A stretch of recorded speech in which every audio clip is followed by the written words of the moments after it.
Everybody, this is Pastor Richie Halversen. I've got a little dose of hope for you today. I've called this dose of hope salty people. And maybe some of you listening right now don't know, but salty doesn't necessarily mean what you thought it did. Actually, salty, as my kids told me, or recently kind of made a revelation to me, salty actually, when used as a slang term, means or describes someone who's angry or agitated or upset. Someone who's maybe mean or annoying, repulsive. Urban Dictionary says that a salty person is angry, upset, or bitter as a result of being made fun of or embarrassed. All right, so we got enough of salty people in the world. So when I say salty people, I'm not talking about the slang term salty. I'm saying literally, God is calling us to be salty people. So check it out. In Matthew, the 5th chapter, verse 13, Jesus says to his followers, "You are the salt of the earth." Now, salt is used for a variety of things. I don't know about you, but I like salt probably a little too much. Traditionally, I'm that person who salts before he tastes his food, which is not good. But salt had a lot of purposes today, and in the ancient times when Jesus called his followers the salt of the earth. So in ancient times, it was used, as it is now, for flavor. Okay, so it was to make the inedible a little more edible. It was supposed to make the intolerable a little more tolerable. It was meant to make food taste better. But not only was salt used to add flavor, but salt was also used as a preservative. So salt was put into meat and it would stop the decay. It would keep the meat from falling apart. All right. So I want you to think about this.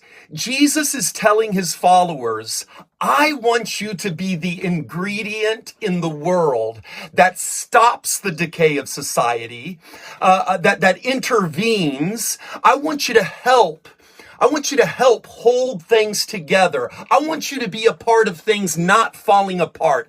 I want you to make people's lives taste better.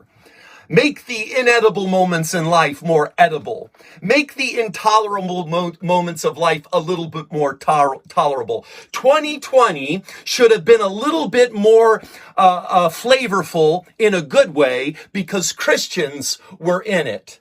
Because you know what? Life is hard enough. Life is hard enough. You don't need to help life be hard.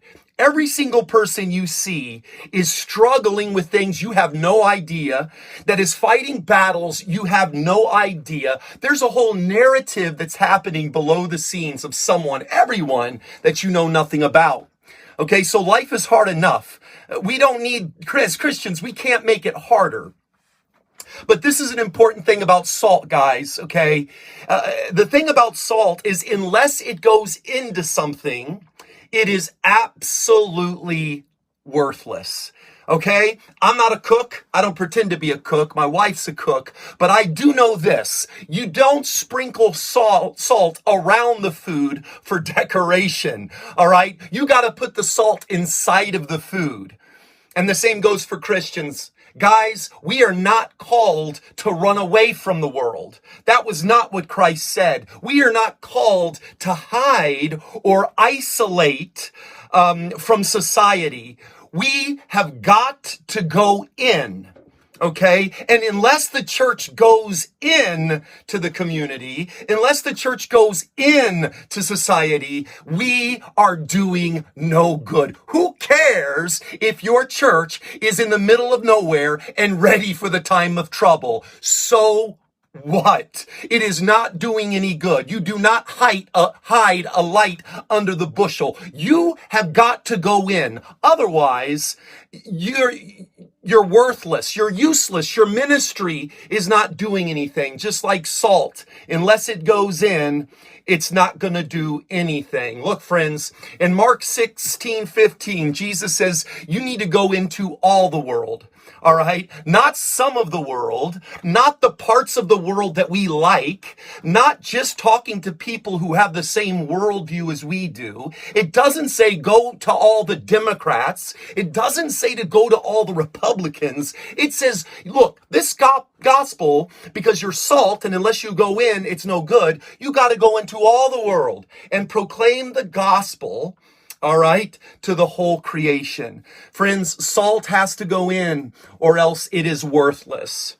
But Jesus continues in Matthew 5:13. One more important point, okay? It says, but if salt has lost its taste, how shall its saltiness be restored? It's no longer good for anything except to be thrown out and trampled under its foot, okay? So I see two extremes that often happen in Christianity, all right? I see two extremes. There are those who become super religious and they want to leave the world, they want to escape reality, and they just kind of seclude themselves, and they think that through that they're fulfilling what God's calling them to do. All right, so that's being salt but not going in. But then you have the opposite extreme, and those are Christians who want to go into the world and they also want to do everything that the world does. Okay, so if salt sits on the side, it's worthless.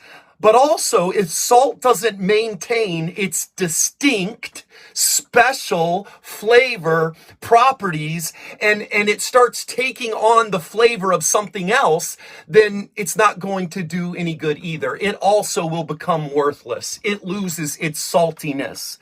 So check this out. As Christians, we are called to be in the world, but not of the world. Okay. And I want to challenge you to consider this being more than just the way you dress or eat or something like that. This has much more to do with your attitude and your love. So as Christians, we are called to be in the world, but we don't love the way the world loves. Okay. We have to love better than the world loves. We have to be kinder than the world is. We've got to be more committed than the world is. We've got to be more consistent than the world is. We need to be more reliable than the world is. Because if you look and act like everyone else, nobody is going to care or pay attention to the gospel that you want to share. But if you love, and if you're the best employee you can be, and if you're the best neighbor you can be, and if you are the type of person people want to be around, man, people are going to want to know what God is doing in your life. So, you got to go in, but stay salty. And I'm not talking about the slang salty. We got enough salty Christians. I'm talking about salty in a good way. All right? If you miss what I said there, you got to go back to the beginning and listen. But I want to be salty people in a good way. So let's help keep the world from falling apart. Let's help stop the decay of the world. All right. Yes, we know eventually the world is going to continually to get worse, but Christians are continually being that part of society that's still holding things together. Man, let's help life taste better for someone who's hurting right now. Just like when something is salted, when something isn't salted well, the world should notice when we're missing. Unfortunately, if our churches disappeared tomorrow, I think many in our community would never notice that we were ever gone. Man, just like when something isn't salted well, the world should notice when we're missing. Man, this needs some salt. Man, this needs some Christians, you know. Sadly, often Christians can give that opposite feeling of let's get away. Man, let's go be the salt of the earth. Be the salt in your home. Be the salt in your church. Hold things together. Don't tear them apart. Be the salt in your community. Be the salt at your job. Man, how about this? Be the salt on Facebook, at the supermarket. Man, the world should be a better place because Christians are in it. People should want what we have. May God bless you and keep you. Thanks for joining me today.